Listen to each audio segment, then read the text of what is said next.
Is it important? It's very crucial. Groovy. Little Stereo.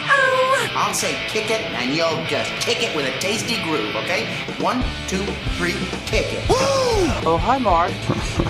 He likes. It's time for the most crucial podcast with your host, me, Mark Franchise. Meow.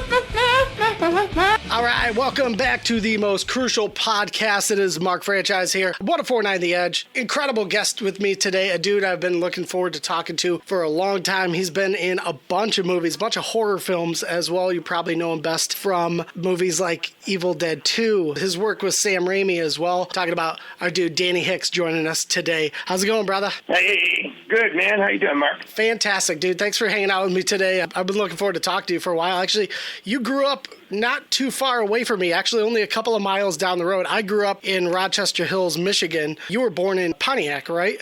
I was born in Pontiac, but I was raised in Farmington. Okay. It was Farmington Township then. Now it's Farmington Hills, I believe. Okay. But back in my time, it was really Farmington. I mean, there were actual farms there. So we're talking back in the 1950s. Right. So, yeah, we're neighbors, baby. Yeah. Or we're neighbors. Yeah, exactly. Yeah, not too far away from. Yeah, like you said, back when there were actually farms there. Yeah. That's funny. So you grew up in Farmington Hills. When did you first start getting into acting? I think it was in 1979, and it was kind of an accident, almost on a bet. A friend of mine was involved in a community theater, the Farmington Players Bar, and he just kind of said, "Hey, you want to do this one little tiny line on stage with me?" And I said, "Sure, okay, why not?" Yeah. So I went and got on stage, and I did this one tiny little line. I think I was on stage for like 2 minutes. And afterwards, this very attractive woman came up to me and said, "Hey, what do you think we go get in the hot tub?" And I said, "You know what? A guy can get chicks doing this stuff." And I didn't get off stage again for 5 years. That is fantastic. Yeah, nice incentives. Well, you can basically say that acting welcomed you with open arms. Yes, and legs. Beautiful. So, did you go to any kind of film school after you got out of high school, or? No, I had absolutely no interest in acting whatsoever. I mean, I was 29 years old the first time I ever got on stage. Wow. I was a heavy equipment operator. I was I was operating big, huge cranes, and I was making a great living. I was a union crane operator. And once I discovered acting, I just walked away from it and never looked back. That's wild. So how did you, because your first film was Evil Dead 2, wasn't it? Yes, it was. How did you get involved in that? How did you get in touch with any of the guys and eventually just land the gig? Well, it's funny because even though Bruce and Sam and Rob and all those guys, they're from the same area as us. Okay. I didn't know them. Because it was, kind of weird back in the day. Yeah. You had theater people and you had film people, and they didn't really mix. So the way I got involved with Evil Dead 2 was I auditioned for it. My agent said, hey, they're making this movie, and the character description is Scuzz Bucket. So I got up that morning, and I have to say this first. Even though Evil Dead 2 was my first feature film, I'd done hundreds of industrial films, and I've been on stage for 5 years. Wow. So, I wasn't new to working in front of a camera. Right. I was just new to feature film. So anyway, the character description was Scuzz Bucket. So I got up that morning, and I actually put on some old bib overalls that I had from when I was a crane operator. I hadn't shaved for 3 or 4 days, went out and grabbed a handful of gravel and some grease from underneath my car and combed my hair with it. And I went into the audition. And I got in front of the camera, and I said that Sam Raimi was there. He was running the audition. I said, how scuzzy do you want this guy? He says, as scuzzy as you can make them. At the time, I had a partial plate, so I popped out my teeth, and I looked right in the camera, and I said, "You want them this scuzzy?" And he said, "Oh, my God, an actor without an ego." So that's how I got the part. That's fantastic. I was going to say, you had to be the perfect fit for that role because it takes a lot, especially in a horror film, to make people laugh because and it takes a real artist to be able to make a horror film that allows you to be comfortable enough to laugh at the comedy that's taking place within the movie, even though, Evil Dead 2 is a step up from Evil Dead. I appreciated Evil Dead because it was that low budget horror type feel. With Evil Dead 2, you had a little bit more of a budget, meaning things could be a little bit more extreme and they could do more with the horror, and it took it to another level. Your character is just so comical, like right off the bat. Like, I think you just captured it perfectly, because I remember the first time I watched it, I was just laughing. I was just like so encapsulated by this character, and both of them too, both of the supporting characters who had been introduced into the film. So it was interesting to see how your character develops through the film. And you basically, it almost starts as like, okay, these guys are going to be ancillary characters, and because the film is so desolate, the setting, you guys are basically main characters of the entire film. Yeah, well, somebody once told me, and I always took this to heart, is you have to be deadly serious about your comedy, and you can't for a second let on that you get the joke. I mean, you have to take comedy deadly serious, or it won't work. Right. And that's the way I always went into things. It's funny, too, because I think horror fans have an appreciation for the humor in very serious situations. Like when you're first watching a movie, you're very much a part of it. If it's a good horror film, especially, you feel like you're in the movie. But after you've watched it so many times, because it's one of your favorite films, you start seeing things that are funny about very serious situations that occur especially throughout that film, because, Sam Raimi's always been a huge slapstick, Three Stooges kind of guy, and that's just the way he makes his films. Well, what sold me on the whole project was I was reading this script, and I'm thinking, what the hell is this guy doing here? I couldn't figure it out until I got to the part where he cuts his hand off and he takes the waste paper basket and puts it on top of the hand so it won't get away. Right. And he's got the pile of books on top of it. And the camera pans back to reveal the title of the top book, and it's A Farewell to Arms.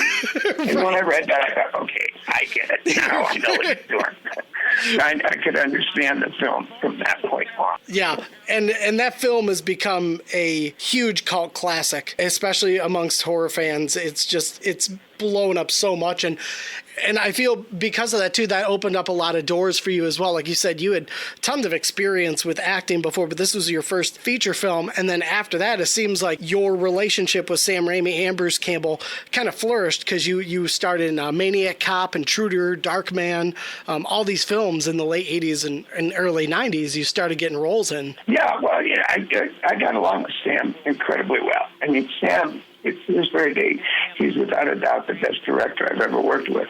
And Bruce Campbell, I love working with him. In fact, I just talked to him yesterday. Nice. We're still good buddies. So it did open up a whole new world to me. And as a matter of fact, like I said, I was a theater guy until I did Evil Dead 2. Yeah. And once I did that, I said, okay, now I know what I want to do. I want to do feature films. So it did open up a lot of doors for me. But here's something that's interesting.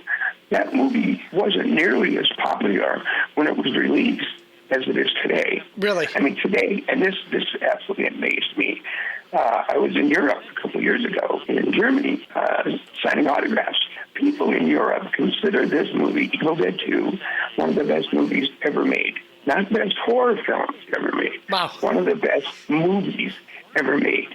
And I absolutely could not believe that.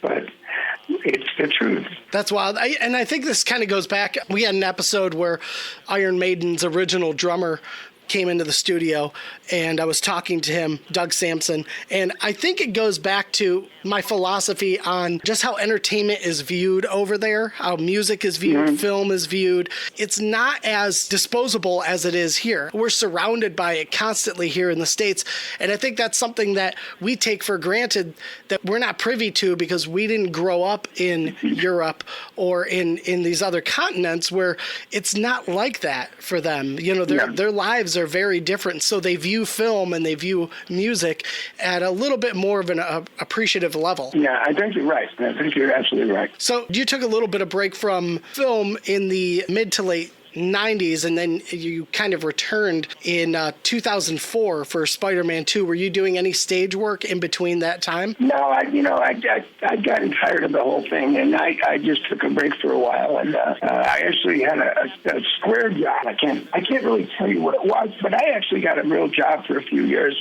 and just kind of put all the acting stuff aside, and until I realized how much I missed it. Right. And Sam Raimi called me to do Spider-Man. It was Spider-Man 2, I believe.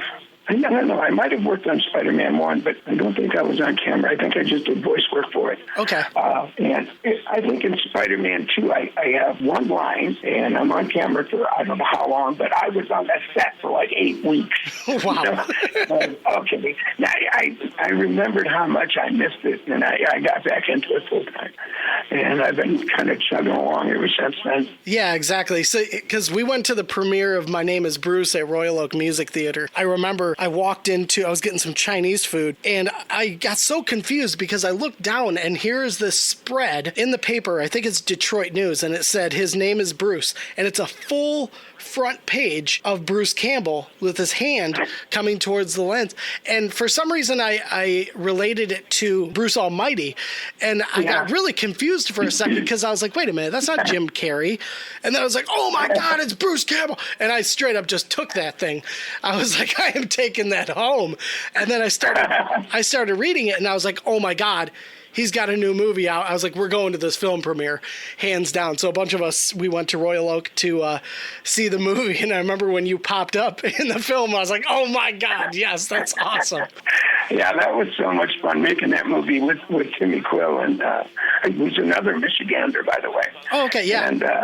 And Bruce, and there was nothing in the script for us. He just said, just do whatever you want to do. That's awesome. Dude, you guys are easily two of the best characters in that film. We didn't really tell him what we were going to do until we were filming.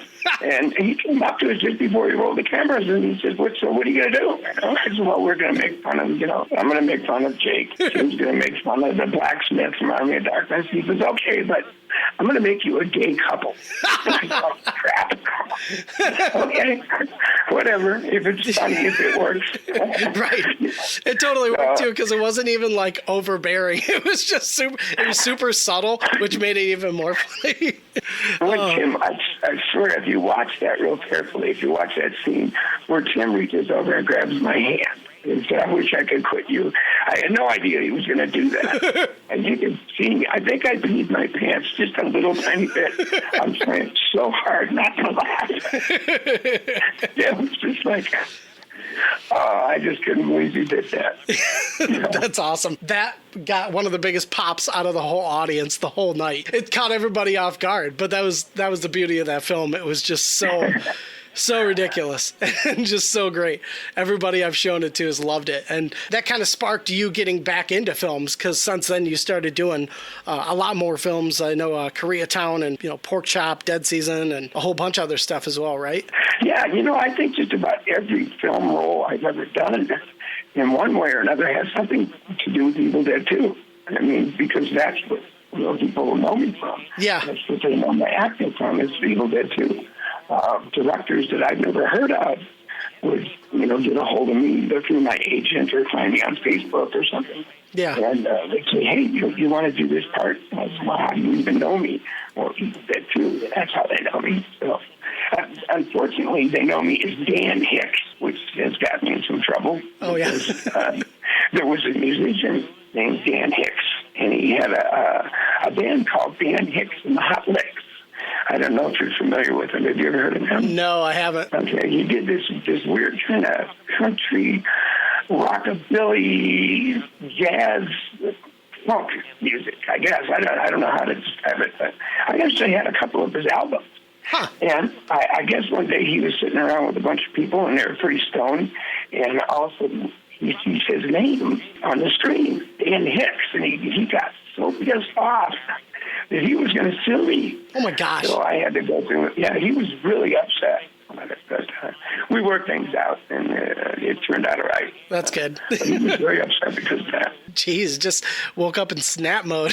It's like, you've been around for a while. It's like, dude, chill. Yeah. We'll get it figured out. You said you had surgery recently, right? Yeah, man, it's been just about the guiding influence of my life for the past 3 years. I broke my neck in a car accident when I was a kid and never got it fixed right. I had a couple, fractures, hairline fractures, and a few vertebrae. And I never did the things that I should have done. So by the time I was 45, they had to go in and do some stuff, and they put some plates in there, and I can't remember exactly what they call it, fusion. So they fused a few vertebrae together.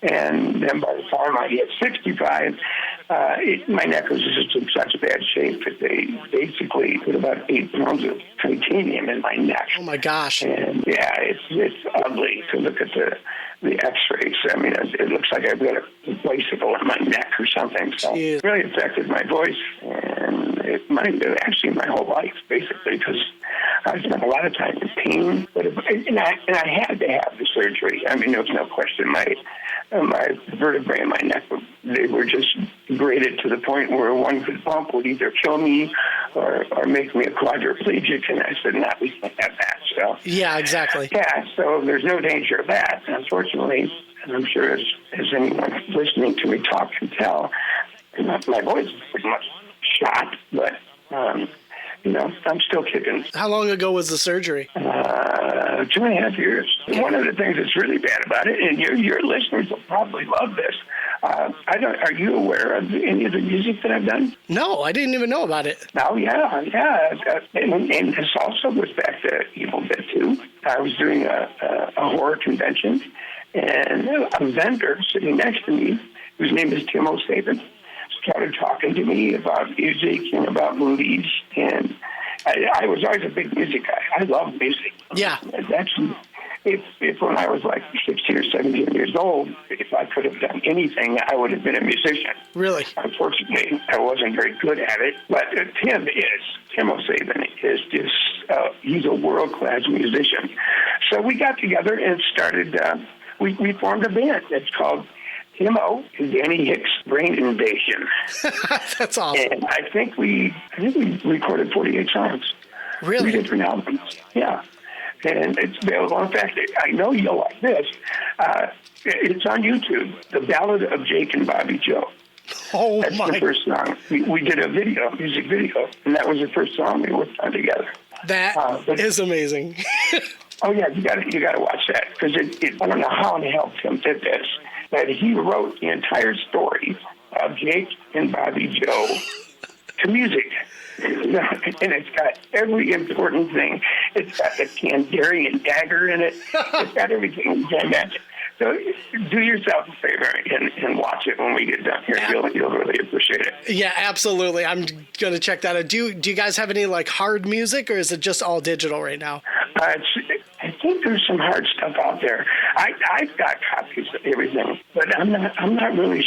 I think it's available on CDs. Yeah, I'm sure it is. It's still available on CDs. Did you guys ever put anything out on vinyl, like early back in the 80s or anything? Or, okay, gotcha. No. Well, no, we didn't get together until 6 or 7 years ago. And that's one of the things that was, very disappointing to me is I can't sing anymore. I can really talk. But it was great. I mean, we had a great time writing the music together. And well, Tim wrote most of the music and plays most of the music, and I wrote most of the lyrics. Okay. And we recorded it together. So gotcha. Yeah, listen to it. There's some great stuff out there, especially the younger audience will probably love it because it's kind of Tim's a big punk guy. Okay. He's with a band called Fragile Porcelain Lace. That were huge. They still are huge. Yeah. In like the St. Louis area. So. Yeah, there's a whole new world of entertainment out there, you fans of Danny Hicks. It's called Timo and Danny Hicks Brain Invasion. That's awesome. Yeah, dude, I cannot wait to listen to that. So what are your favorite like shows and movies that you've seen recently that have come out? A couple weeks ago, I went and saw the premiere of Scary Stories to Tell in the Dark, and I grew up with those books. I remember I still have mine from elementary school, and I really like what they did visually with that. Well, I keep at this point, you guys, I'm not a real big movie fan. Gotcha. I'm more of a read a book guy. Okay. So, in fact, it kills me because I do all these horror conventions, and when people want to talk about horror movies or any kind of movie, actually, I'm the dumbest guy in the room. I don't know anything about it. I'm sorry. And I think a lot of that was intentional, because I learned a long time ago when I was still on stage. I played Starbuck in The Rainmaker. Now, that's a very, very famous American play, and it's been done 1 million times. Yeah. And it was done on television, a film version of it, starring Kirk Douglas. I thank God that I didn't see that. I hadn't seen it before I did the part, because I wouldn't have been able to do it my way, you know. So it's kind of a blessing not to know a lot about horror movies if you're going to do a horror movie, at least from an actor's point of view, because I want to make it mine. You know, I don't want to be Lon Chaney. I don't want to be any of those other people. I just want to do it my way. Yeah, absolutely. That makes a lot of sense. Are you doing any future appearances at any kind of conventions or anything? The next one I have scheduled is here in California in Riverside. It's called The Dark Side in Riverside. Okay. So, actually, the city of Riverside has gotten behind this convention, and they're going to close down the downtown area and make a big deal out of it. So I'm really looking forward to doing that. That's sweet. Fun. Do you ever come back to Michigan at all?